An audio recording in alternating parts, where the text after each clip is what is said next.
Welcome back to 2 News at 10 o'clock. Glad you were with us tonight. She co-founded Hale Center Theatre 30 years ago, along with her husband and his grandparents. Quite a family affair. This week, Shauna Lake sits down with Sally Dietlein, person to person.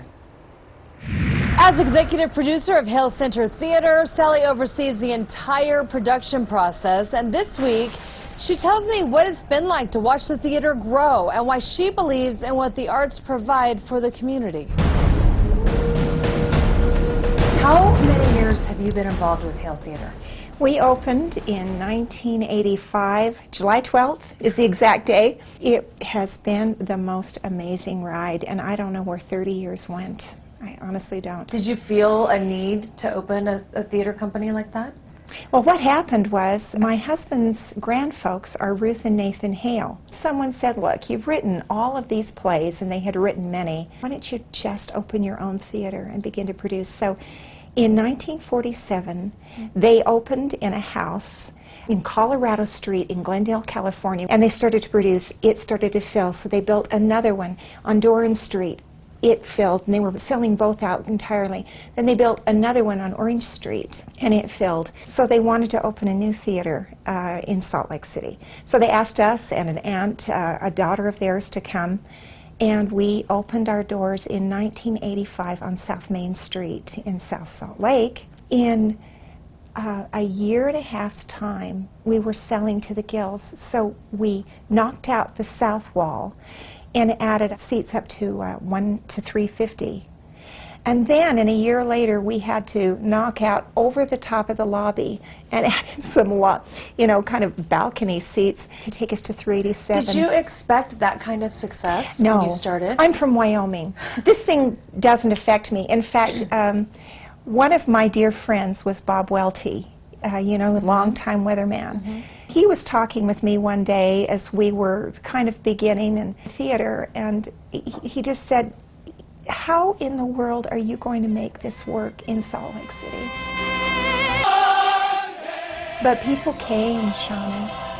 They came, and so the sellouts were so frequent, and we couldn't keep up with it.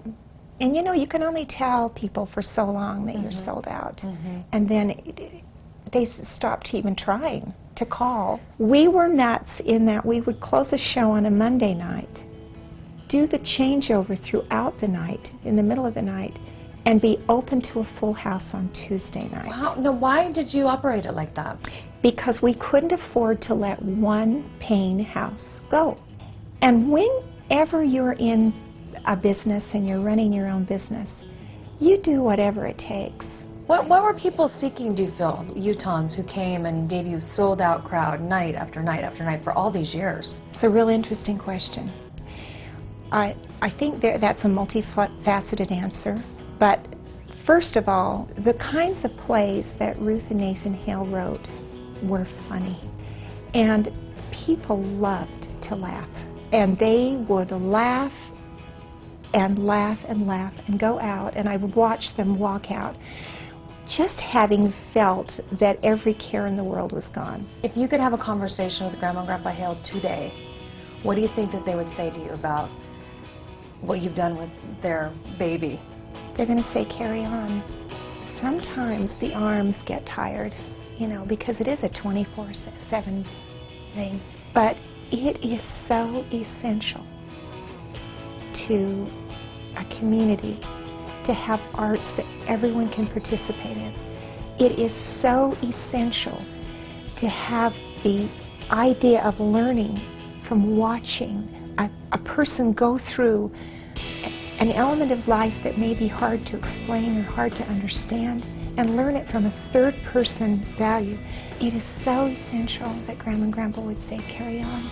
Your emotion, does it come from just all the hard work that went into it? Some of it. Some of it because I believe in it. That's the most important thing. I really believe in what we do. Thank you so much, and so nice to get to know you better person to person. Thank you. Thank you. Wonderful. Wonderful. Thanks for your time.